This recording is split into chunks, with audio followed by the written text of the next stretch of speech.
Hello, thank you for coming in today. Thank you for coming into Magic Hair Company. Where are you from? From San Diego. Yay, thank you. So you came all the way from San Diego to shop with us today? Yes.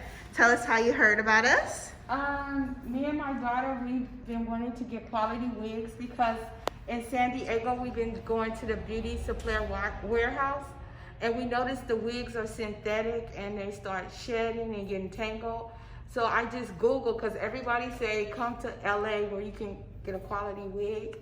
So I Googled you and I looked at your video, and you showed all your wigs and how you custom make, do everything, and that you're black owned. That really struck me with all this Black Lives Matters, and how sometimes when we go into the beauty supply store, they kind of look at us like we're gonna steal something. And I was like, why I keep shopping with them when I can shop with a black owned, and they already understand our hair and they would treat us better.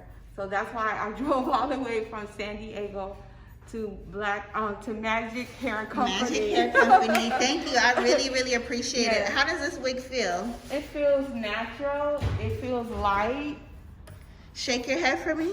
Is it nice and secure? It's nice and secure. I don't feel that I need to glue or do anything to it. Perfect. Let us know if we can further assist you. We are located here in Culver City, California. Our website is magichaircompany.com, and we appreciate you for coming in today. Thank you. Thank you.